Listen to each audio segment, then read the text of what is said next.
La clase es tuya. Bueno, muchas gracias. Un breve comentario sobre la cuestión de los micrófonos. Veo que los tienen todos silenciados. Les voy a pedir que los mantengan así, salvo que quieran, obviamente, hablar. En ese caso, se sacan el silenciador, o sea, lo activan el micrófono, hacen la pregunta y después, por favor, se vuelven a silenciar.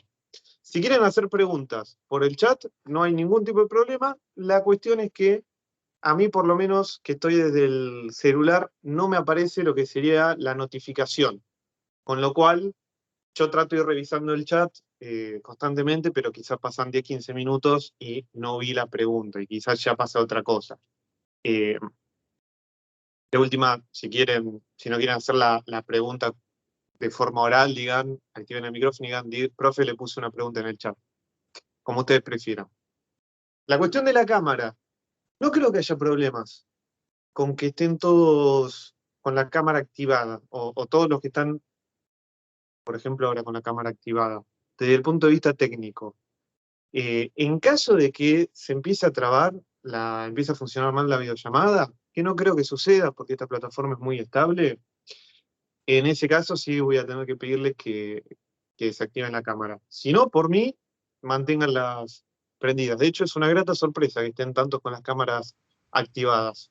Sí, discúlpame, Omar, pero quiero hacer una intervención respecto a eso. Sí, la verdad que quienes puedan y quieran prender las cámaras, se lo agradecemos, ¿sí? Porque si no son muchas horas hablando frente a una pantalla sin nada, ¿sí? Entonces, les agradecemos eso.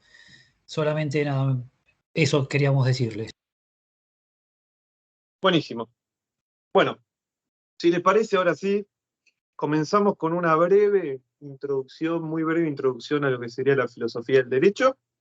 Así ya arrancamos con el primer capítulo. Como bien señaló el profesor Diego, cada capítulo del libro se corresponde con una clase y también trata sobre un determinado pensador, con muy poquitas excepciones. Por ejemplo, el capítulo sobre medioevo habla sobre dos, San Agustín y Santo Tomás, aunque le dedica la mayor parte de su contenido a Santo Tomás. Y el capítulo de hoy, que es una introducción a lo que sería la antigua Grecia. La materia se divide, yo la dividí en 4 bloques. En primer lugar, la antigüedad, o sea, la edad antigua, donde nosotros estudiamos precisamente la antigua Grecia. El segundo bloque correspondiente a la Edad Media y el Renacimiento. El Renacimiento es como un periodo de transición que está entre la Edad Media y la Edad Moderna, donde entrarían, bueno, el capítulo sobre San Agustín y Santo Tomás que mencionaba, y el capítulo sobre Moro. Un tercer bloque que incluye al contractualismo, Hobbes, Locke, Rousseau, Kant, y un último bloque, quizás Kant está entre el último y el anteúltimo, y un último bloque donde vamos a estudiar al único autor estrictamente contemporáneo que se estudia en esta cátedra, que es Kelsen, que de hecho también es el único de estos pensadores que de buenas a primeras uno categorizaría en primer término como un filósofo del derecho, sin perjuicio de que los demás obviamente hicieron filosofía del derecho, aunque de una perspectiva común desde el punto de vista de la política, el pensamiento político. Pero bueno, esto lo vamos a desarrollar ahora en los próximos minutos. ¿Qué es la filosofía? La definición que todo el mundo conoce, la definición más conocida, a ver cuál es. Yo les pido una definición así cortita, en un renglón de la filosofía. Amor a la Es el sabiduría. amor. No sé. Exactamente, exactamente. De hecho, quizás en el mismo curso de ingreso, quizás ustedes estudiaron esta definición. Que no es una mala definición. Ustedes saben que está compuesta o alude a lo que es la composición, al origen etimológico de la palabra. Por una parte, filos, con ph como F, filos, amor, sofía, también con ph, filosofía o conocimiento, sabiduría o pensamiento, conocimiento. Puede significar todas estas cosas. Ahora, la realidad y lo que yo quiero que tengan en cuenta principalmente es que existen tantas definiciones de filosofía como filósofos. Muchas de ellas se parecen entre sí y otras no tanto. Hay definiciones que nos dicen que la filosofía es el estudio de los entes, o sea, el estudio de lo que existe. Hay otras que van más para el lado teológico, si se quiere, y nos dicen que la filosofía es el estudio de Dios, del pensamiento de Dios, de la creación de Dios. En definitiva, como les digo, hay tantas definiciones de filosofía como filósofos, y no está mal que esto suceda, sino todo lo contrario. Si no, no se trataría de filosofía. Ahora bien, hay que diferenciar lo que es el comienzo histórico de la filosofía de los orígenes de la filosofía. Si nos centramos en el comienzo histórico, dentro de lo que es, aclaración, dentro de lo que es Occidente, nos deberíamos remitir a la antigua Grecia, a los filósofos presocráticos, o sea, anteriores a los filósofos de la tradición socrática, Sócrates, a Platón, a Aristóteles. Ahora, esto más o menos, ¿cuándo fue el comienzo de la filosofía, el comienzo histórico de la filosofía en Occidente? ¿Y por qué en Occidente? Porque en Oriente uno puede rastrear orígenes de la filosofía en la antigua China o en India, incluso desde un poquito antes. Pero bueno, nos centramos en esta parte del mundo. Y como les comentaba, surge con los presocráticos aproximadamente en el siglo VII a.C. O sea, en los 600 y tantos antes de Cristo. A diferencia de lo que es el comienzo histórico, a nosotros en lo que es esta introducción a la filosofía nos gusta hablar de lo que sostenía el filósofo Karl Jaspers, filósofo y psicólogo, que nos decía que hay tres orígenes fundamentalmente para la filosofía. En primer lugar está el asombro frente a la realidad, el asombro frente al universo, que da lugar a la metafísica. En segundo término, tenemos como origen de la filosofía a la duda principalmente sobre el propio conocimiento. Una vez que uno ya se asombró frente a la realidad, frente al ente, el ente es lo que existe, a sus características, a sus cualidades, a la forma en que los distintos entes se relacionan entre sí, comienza a dudar sobre si realmente estas impresiones, estos pensamientos que tiene al respecto son correctos. Y así nace la duda sobre el propio pensamiento, que da lugar a otra rama de la filosofía, que es la nociología. O sea, la filosofía del conocimiento humano. Por eso, nocios. Y en tercer lugar, la tercera situación límite, según Jaspers, eran el tercer origen de la filosofía, según Jaspers, eran las situaciones límites. Las situaciones que nos marcan, las situaciones que no podemos alterar, las situaciones que no podemos superar. Por eso situación límite, como la muerte. No podemos superar la muerte, en algún momento nos vamos a morir todos. Entonces, esa conciencia de la propia finitud plantea también muchas preguntas filosóficas. Y da lugar, según este filósofo, a la ética, el pensamiento acerca de, bueno, en esta situación, ¿cómo es correcto actuar? ¿Cómo es incorrecto actuar? Ahora bien, como gran rama de la filosofía hay muchas. Esto es una cuestión de taxonomía, o sea, de clasificación, donde no hay preguntas correctas y preguntas equivocadas. Es como la clasificación de las obligaciones, que ustedes van a estudiar o ya estudiaron o están estudiando en Civil 2. No hay una clasificación de las obligaciones que objetiva y ontológicamente sea correcta, sino que distintos autores pueden proponer distintas clasificaciones en función de ¿qué? En función de su, valga la redundancia, funcionalidad, en función de la utilidad que nos van a reportar estas clasificaciones. Bueno, con la filosofía, para no irme tanto de tema, funciona más o menos lo mismo. Pero básicamente hay ciertas ramas que están consolidadas, como son la ética, la metafísica, como les comentaba, la nociología, la estética. Kant, que es un filósofo que vamos a estudiar nosotros, escribió mucho sobre estética, la epistemología, Bueno, ese conocimiento humano. ¿Cómo nosotros llegamos al conocimiento correcto? ¿Cuál es el método que nos va a permitir construir evolutiva y progresivamente conocimiento correcto? ¿Es posible hacer una ciencia? ¿Cómo se desarrolla una ciencia? Entonces ahí vamos a tener distintas posiciones dentro de lo que es la epistemología. También vamos a tener la filosofía política y también vamos a tener la filosofía del derecho, entre otras. Ahora bien, la pregunta del millón.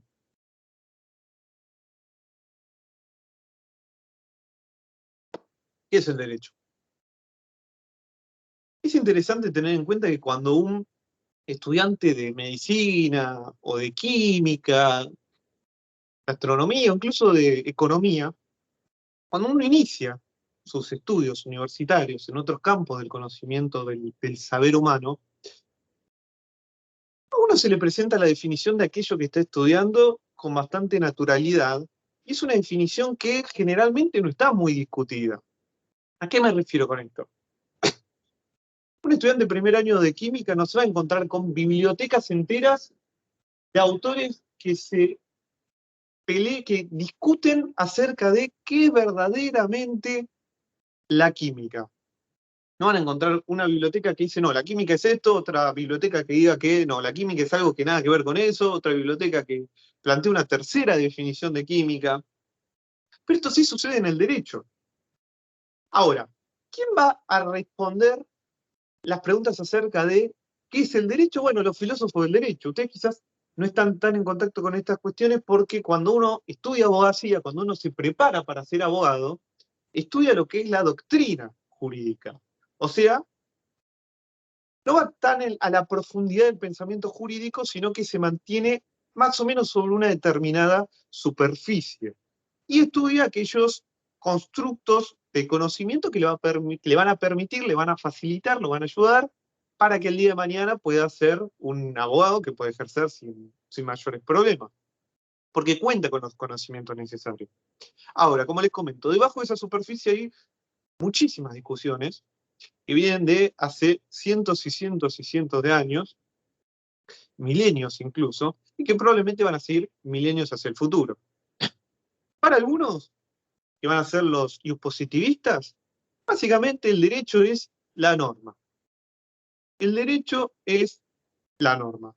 La norma que puede decir una cosa, puede decir otra cosa, puede decir cosas contradictorias en las distintas sociedades, pero siempre que cumpla con determinados criterios procedimentales a la hora de su creación, bueno, esa norma va a ser derecho, esa norma jurídica va a ser derecho. Los naturalistas, por otra parte, nos van a decir que no, que en realidad para ellos el derecho va a estar asociado ineludiblemente con la idea de justicia. Si una determinada creación de un poder legislativo no es justa, o al menos es extremadamente injusta, esa norma o esa creación legislativa no va a ser derecho, porque el derecho es justo. Si este decreto del Ejecutivo, vamos a poner como ejemplo, no es justo, en ese caso no es derecho. Profesor, sí, Karim. ¿Cómo le va? Los naturalistas serían en este caso los antiguos, o sea, estamos hablando de Grecia, los filósofos antiguos. Los filósofos como Platón o Aristóteles sí, van a ser naturalistas. Igualmente eso es una introducción, ya se va a comprender perfectamente más adelante. Termino esta breve introducción porque tu pregunta está muy buena, pero se va a responder hasta en la última clase incluso. O sobre todo en la última clase sobre Kelsen. Entonces, redondeando un poco la presentación, así ya arrancamos con el primer capítulo, va a haber otras personas que nos digan que el derecho es en realidad lo que en la práctica los jueces realizan. Aquello que los jueces determinan, dictaminan en la realidad, eso es derecho. Independientemente de lo que sea más justo, independientemente incluso de lo que digan los libros, si un juez dice determinar, o si el conjunto de los jueces fallan de determinada manera en marco de una sociedad, bueno, el derecho es eso. Lo otro será una un texto normativo, o será un ideal de justicia, pero el derecho es lo que los jueces en la realidad determinan. Después también va a haber una corriente crítica que nos va a decir que el derecho en realidad es un instrumento es un instrumento para perpetuar la hegemonía de un grupo sobre otro. Va a estar el trialismo, que nos va a decir, nos va a hablar de 3 dimensiones del derecho: la social, la ética, la normativa. Va a haber muchísimas definiciones. Ahora, nosotros, a lo largo del programa de la materia, y sobre todo en la última clase, nos vamos a centrar en la distinción de las 2 corrientes madres, que son iusnaturalismo e iuspositivismo. Y nos vamos a centrar en ellas desde el punto de vista de la política. ¿A qué me refiero con esto? Los autores que vamos a estudiar van a hacer filosofía del derecho, pero van a hacer también mucha filosofía política. ¿Cuál es el pensamiento político? El pensamiento relativo al poder, a la administración del poder en el marco de una sociedad. ¿Quién debe ejercer el poder? ¿Cómo debe llegar a ese poder? Y el pensamiento relativo a... ¿Cómo? Bueno, como les comentaba, la idea, las preguntas que se plantea la filosofía política van a ser: ¿quién debe ejercer el poder? ¿Cómo debe llegar a ese lugar? ¿Tiene que ser un individuo? ¿Tiene que ser un conjunto de individuos? ¿Este conjunto de individuos tiene que formar parte de un único órgano? ¿Tiene que haber distintos órganos o poderes? ¿Qué alcance deben tener? ¿Esta asignación de poder es revocable o no es revocable? Son un conjunto. ¿Cómo se expresa este poder? La política se expresa a través del derecho. Yo ejerzo un cargo de gobierno, sea el legislativo, sea el ejecutivo, ¿y cómo me voy a expresar? Bueno, a través de normas jurídicas. O van a ser decretos, o van a ser leyes, sean nacionales, sean provinciales, o van a ser ordenanzas municipales, pero la política se expresa a través del derecho. Por eso están íntimamente ligados, y lo que vamos a hacer, entonces, a lo largo del programa de la materia, es abordar la filosofía del derecho desde un punto de vista cercano a la filosofía política. Bueno, finalizada esa introducción, vamos a arrancar con este capítulo que de hecho es bastante breve porque es una introducción a la antigua Grecia, a la filosofía del derecho en la antigua Grecia. Ahora, ustedes conocen la palabra, el concepto... Una consulta, profesor, antes de cambiar de tema. ¿Qué referentes tenemos del comienzo histórico de los presocráticos? ¿Quién era? ¿Descartes? ¿Y hay alguno más? No, Descartes es una figura de la modernidad. Usualmente se suele asociar el comienzo histórico de la filosofía. ¿Cómo? Tales de Mileto sería. Exactamente, es el filósofo que se suele asociar con el comienzo histórico. Gracias. Pero en general los presocráticos. Gracias. Les había consultado, ¿ustedes conocen el concepto de polis? ¿Qué es la polis? ¿Me podrían decir qué es la polis, aunque sea una idea general, una noción? No les explico la definición. Ciudad-estado. Ciudad-estado. Ciudad-estado. Ahora, ¿era una ciudad que se parece a las ciudades actuales?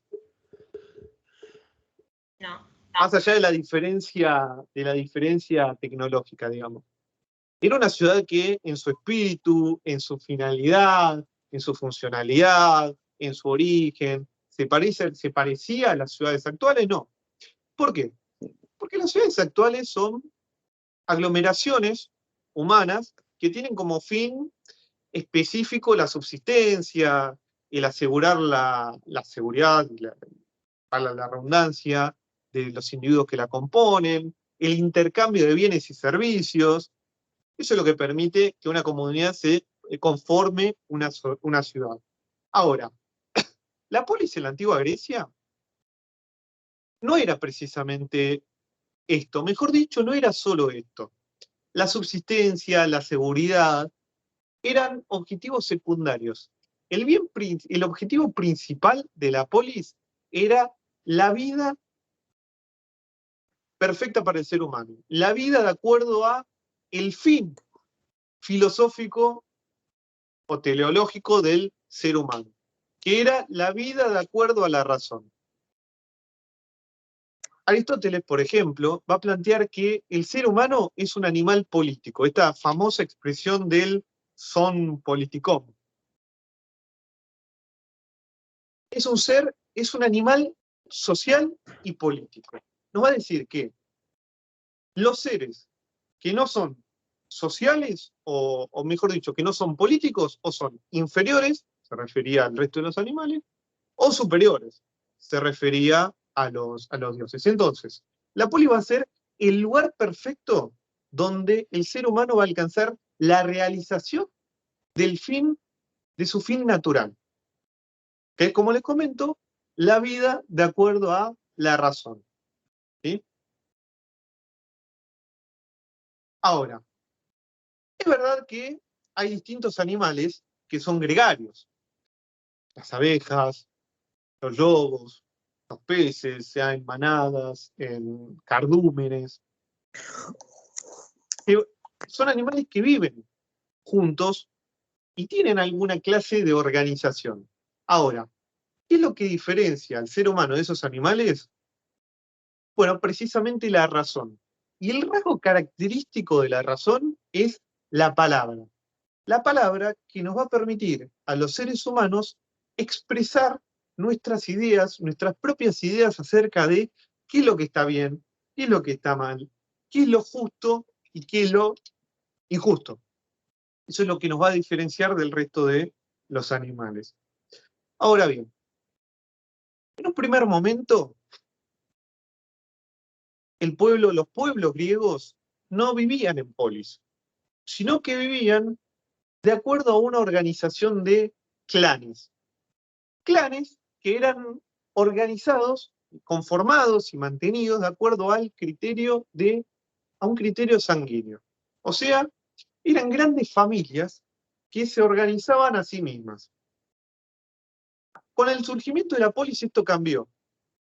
Ese clan organizado o que tenía en la cima va a ser el hombre mayor, va a disolverse en un nuevo tipo de organización social y política.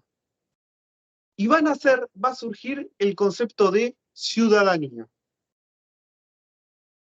Y va a plantear un escenario muchísimo más horizontal.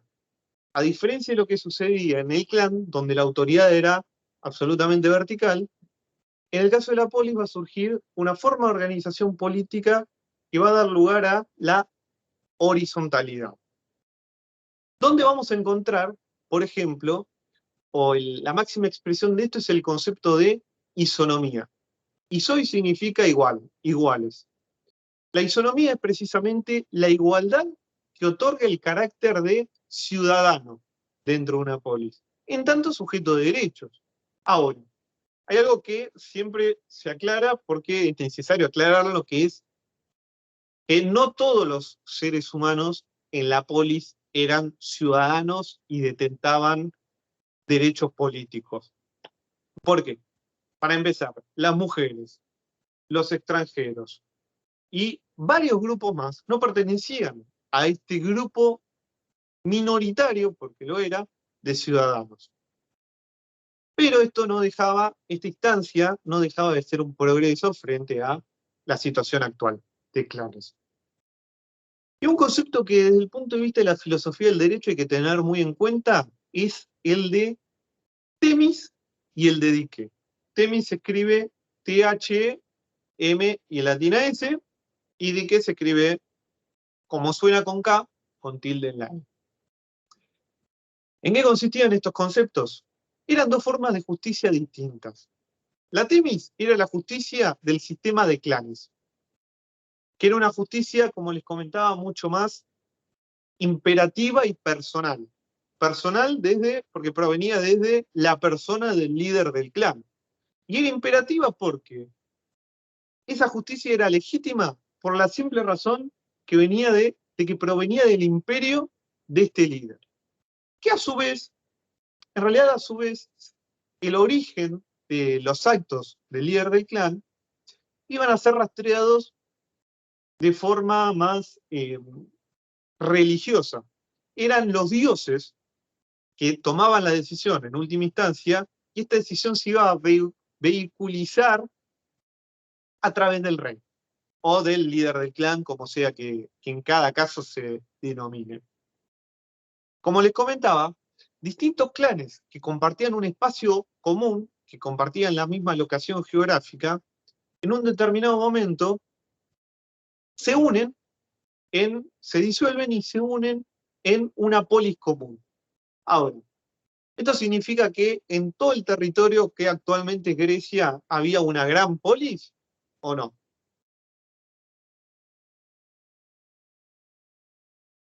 ¿Qué creen ustedes? ¿O qué saben ustedes? Había varias polis. Sí, exactamente. Había muchas polis. Si pudiéramos hacer un mapa de lo que era Grecia en la antigüedad, veríamos como muchos puntitos, uno cerca del otro, que eran distintas polis. Cada polis tenía su propia organización política, su propia constitución. Claro que no iba a ser una constitución como la que tenemos ahora, que se imprime en un librito cortito. Con constitución nos referimos a la forma de organizar la autoridad, el poder, en el marco de esa comunidad específica. De hecho, Aristóteles va a ser, muchos lo entienden como el padre del derecho comparado, porque va a hacer un estudio de muchísimas constituciones distintas. Él, junto con sus ayudantes, van a ir viajando de polis en polis y van a ir reconstruyendo la organización teóricamente la organización política de cada una de ellas. Lamentablemente, la inmensa mayoría de estos estudios se perdieron y se recuperó, creo que recién, fin del siglo XIX, principio del siglo XX, la Constitución de Atenas, en Egipto. Bueno, continuamos. Al pasar del sistema de clanes al sistema de polis, esta justicia denominada Temis, como les comentaba, propia del sistema antiguo, pasó a ser la dique, o mejor dicho, surgió un nuevo tipo de justicia que era la dique, que era una justicia mucho más impersonal, que era una justicia que no era tal porque provenía de la persona del líder del clan, o del líder de la polis eventualmente, sino que era justa porque entrañaba cierta equidad. Ya se asocia equidad con justicia. Surge el concepto moderno que en mayor o menor medida tenemos todos de justicia. Ahora bien, ¿esto qué implicaba? Yo les había comentado que nació cierta horizontalidad con el surgimiento de la polis, horizontalidad en el poder.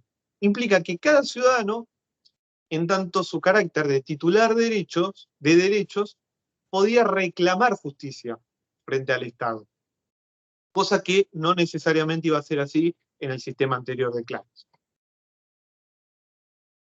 Ahora bien, otro concepto interesante que ustedes tienen que tener en cuenta es el de nomos y physis, o physis, se pronuncia en realidad. Me está faltando el pizarrón, ¿no? Nomos se escribe como suena, N-O-M-O-N. Voy a usar el chat. Así lo tienen por escrito.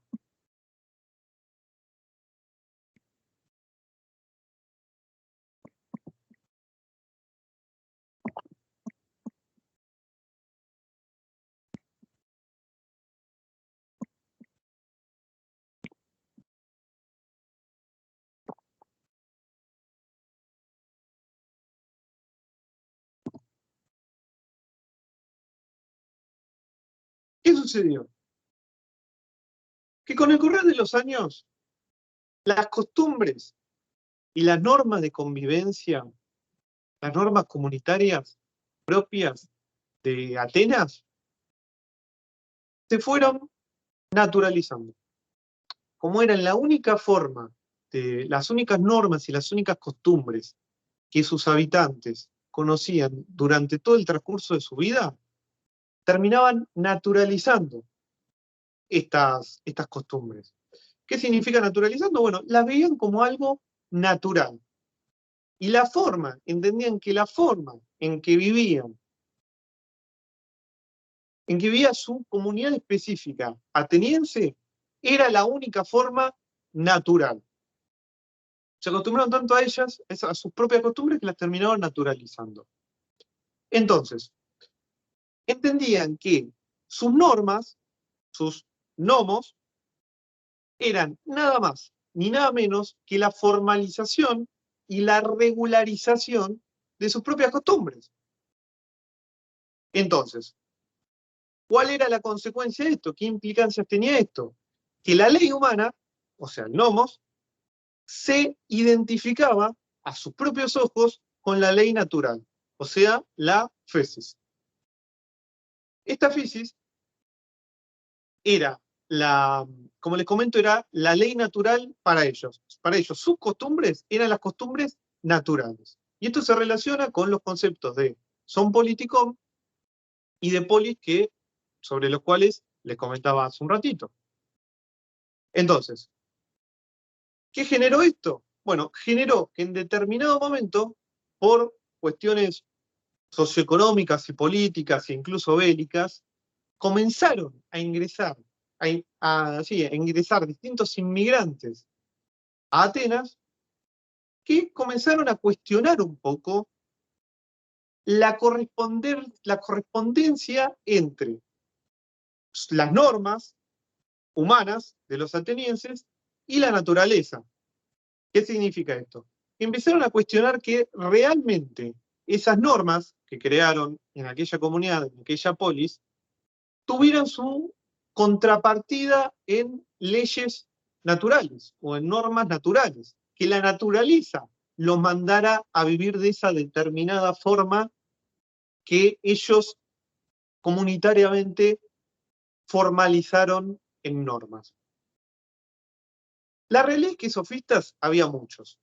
Cuando yo les digo, cuando una persona en general les dice, ese es un sofista, o lo que está diciendo es un sofisma, ¿a qué les suena?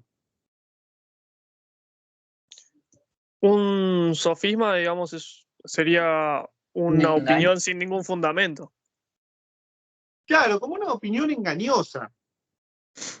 Como algo que parece ser verdad si uno no lo analiza detenidamente, pero cuando uno lo analiza racionalmente, se da cuenta que no, que en realidad es algo falso, es algo incorrecto. Claro, carece de argumentos. Claro. Bueno, esto es una muestra del carácter despectivo que se les adjudica incluso hoy a los sofistas y a los sofismas. Ahora bien, básicamente los sofistas lo que eran eran personas que enseñaban a argumentar, eran personas que de cierta manera vendían su conocimiento, eran personas que de cierta manera ejercían la docencia. Ahora, ¿qué tipo de docencia? Yo les dije que con el nacimiento de la polis surgía el estatus de ciudadano y cada persona tenía derecho no solo a reclamar al Estado justicia, sino también a materializar la propia defensa de sus intereses. Entonces, cuando uno en la plaza pública, en el aula, exponía sus fundamentos, tenía que gozar de ciertas habilidades argumentativas mínimas. No existían los abogados, o por lo menos no existían los abogados como los conocemos hoy en día, que son las personas que básicamente nos defienden por nosotros. Uno tenía que argumentar, con lo cual tenía que aprender a argumentar, aprender a hablar y sobre todo aprender a convencer, a ser persuasivo. Y así fue que surgieron los sofistas, que eran personas que, como les comentaba, enseñaban a ser persuasivos. Con lo cual, muchas veces, y esto también es verdad, la búsqueda de la verdad, para la redundancia, daba lugar a la búsqueda de la verosimilitud. Quizás se otorgaba prestación a lo que parecía ser verdad antes que a la verdad en sí. Ahora bien, algo verosímil puede tranquilamente ser algo verdadero, algo cierto. ¿Se entiende la diferencia entre estos conceptos? Nosotros tenemos lo verdadero y lo falso. Y después tenemos lo verosímil, que parece verdad, y lo inverosímil, que es algo como que cuesta creer. Si uno dice esto es bastante inverosímil, le está diciendo, me cuesta creer esto. Pero tranquilamente lo que es verosímil puede ser verdad también. Entonces, estas cuestiones le permitieron o le dieron un poco de letra a los filósofos atenienses para ejercer una labor crítica de los sofistas. Así es. A criticarlos. A decir que eran personas que, bueno, vendían su conocimiento, eran personas que enseñaban a engañar, eran personas que ellos mismos se engañaban, pero la realidad es que incluso Aristóteles tiene un texto muy famoso que es Refutaciones a los sofistas, donde nos dice por qué o cuáles son las estrategias que los sofistas usaban para presentar algo que no era cierto como cierto, o sea, para otorgarles verosimilitud a ciertas cuestiones que podían ser verdaderas como no. Ahora bien, la cuestión política, ideológica detrás de esto, es que muchos sofistas, como les había sugerido hace unos minutos, iban a cuestionar las costumbres de los atenienses. Iban a decir, bueno, a ver, capaz la forma en que ustedes viven no es la única forma en que se puede vivir o la única forma en que es correcto vivir para una sociedad humana. Quizás su forma, sus costumbres, no son las costumbres naturales. Más allá de que ustedes con el correr de los años y de las décadas las hayan naturalizado. O sea, las hayan incorporado, aprendido, de forma tal que las pasaron a ver como la única forma natural de vivir. E incluso dictaron normas con base en estas supuestas leyes naturales. Quizás no hay, como les comentaba recién, decían los sofistas, una identificación tan precisa entre el nomos y el physis, entre las normas, entre esas supuestas normas naturales y sus costumbres y normas humanas. Ese era el trasfondo que había detrás.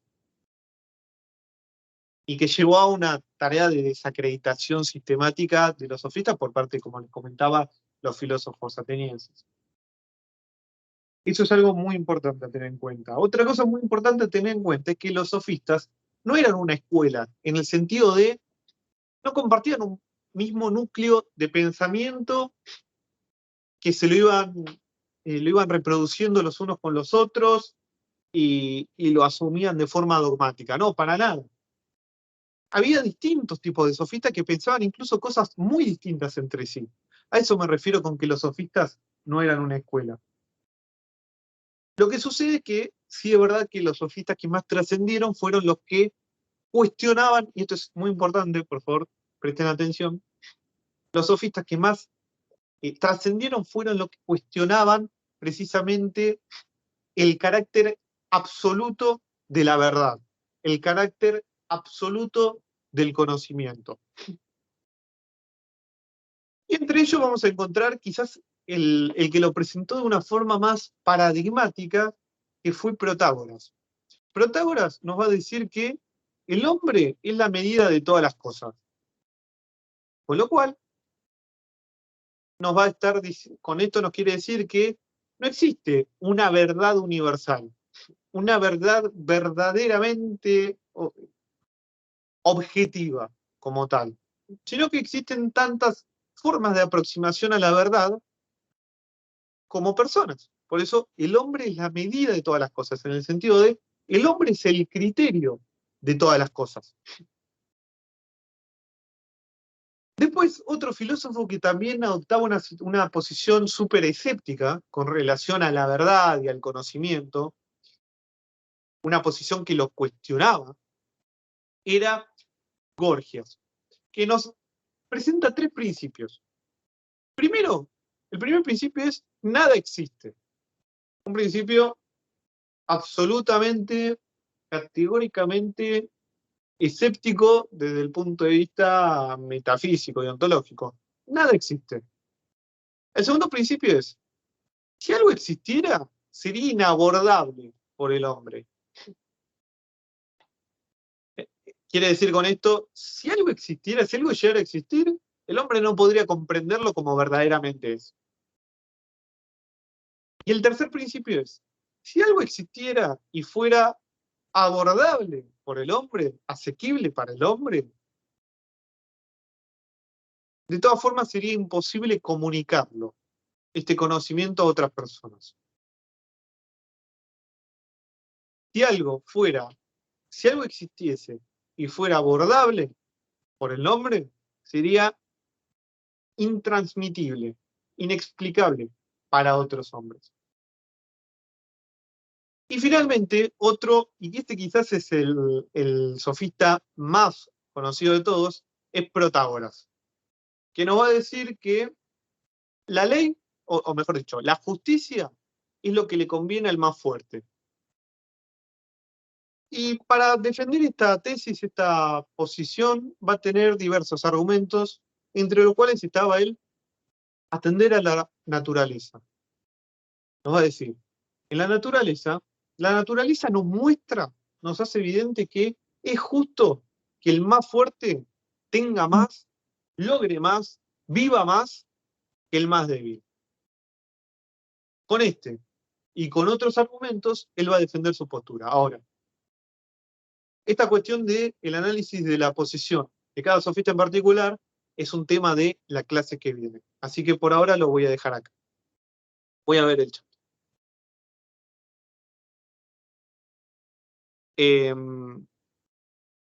Sí, en realidad las distintas polis, esto en respuesta al comentario de Paula Florencia Coca. En realidad no todas las polis tenían la misma forma de organización política. De hecho, había polis que tenían formas de organización política más complejas, como era Atenas, y otras que quizás tenían que tenían forma de organización política un tanto más simples. En Atenas había distintos órganos de poder. Estaba la asamblea, que era algo similar a nuestros órganos legislativos. Estaban las magistraturas, estaba el consejo, que un poco mediaba y servía de regulador entre distintos poderes. Estaban los tribunales. A Sócrates lo juzgó un tribunal de 501 personas, que era la cantidad de tribunales que tenían en la antigua Grecia, en esa época, porque también ustedes imaginarán que no empezó la polis un día, terminó otro día, y durante todo ese tiempo existieron los mismos órganos de gobierno. Mencioné a tres sofistas. Primero Protágoras, el hombre en la medida de todas las cosas. A Gorgias, con sus principios escépticos acerca de la realidad y del conocimiento. Y al final mencioné a Trasímaco, que decía que sostenía que la justicia era lo que le convenía al más fuerte. Estoy subiendo en el chat.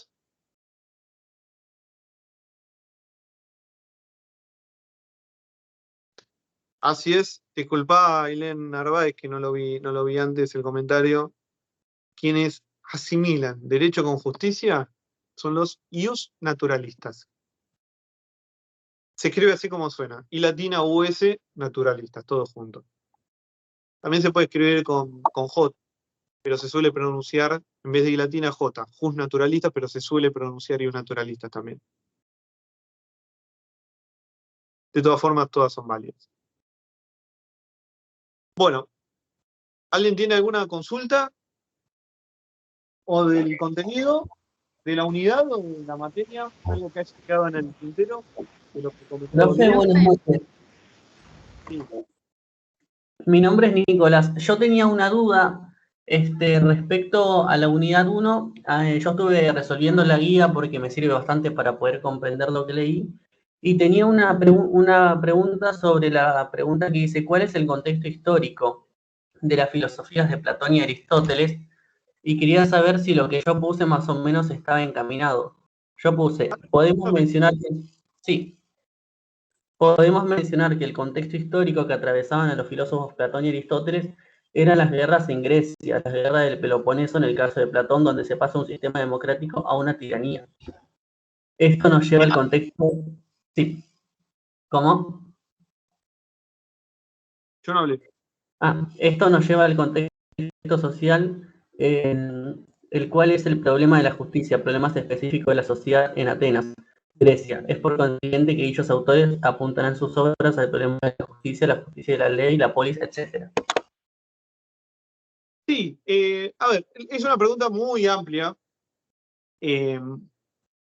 Quizás eso está muy bien lo que vos contestaste y también está bien que lo hayas planteado para compartirlo con tus compañeros. A ver, durante la época en la que vivieron los filósofos de la tradición socrática, existían guerras, como bien decís. Una fundamental para el desarrollo, o que tuvo influencia significativa en el desarrollo de la filosofía, sobre todo en Atenas, en la forma en que esta se desarrolló, fueron las guerras médicas, las guerras con Persia. No sé si alguien vio la película 300, que básicamente trata sobre la batalla de las Termópilas. Bueno, la batalla de las Termópilas tuvo lugar en una de las dos guerras médicas que tuvieron los griegos en su conjunto con los persas. Para esta guerra se formó una liga, o sea, como una especie de alianza bélica, conformada por muchas polis. Esparta, que son los protagonistas de la película, fueron los líderes de las fuerzas terrestres, mientras que Atenas fue la polis que lideró las fuerzas del agua, las fuerzas navales, por así decirlo. Ahora, ¿qué significó, qué implicancia tuvo esto y cómo se relaciona esto con la filosofía? O con el contexto de la filosofía. Que al ser el líder de esta agrupación bélica por agua, Atenas recibió muchos tributos por parte de otras polis. Porque recibió básicamente lo que sería el presupuesto para llevar a cabo esta empresa bélica. Esta liga es la Liga de Delos, no sé si la nombramos. Así es, la Liga de Delos. Lo cual generó a su vez un periodo, digamos, tiempos de bonanza, tiempos de mucha riqueza, de mucha prosperidad económica en Atenas. Y que permitió que muchas personas pudieran alejarse un poco de los trabajos más duros, más manuales, y dedicarse a la filosofía. Además, otra consecuencia que tuvo para la filosofía todo este contexto bélico, fue que la riqueza que se generó en Atenas trajo aparejada mucha inmigración. Personas de otras polis que venían porque había más dinero, básicamente, en Atenas. Y muchas de estas personas fueron los sofistas. Eso como para redondear un poco tu respuesta, que está bien, pero como para ligarlo un poquito más a los temas que tratamos. Genial, profe, muchas gracias. No, por favor.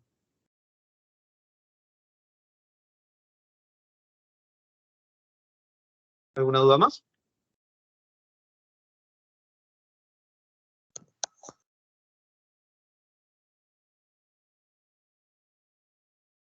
¿No?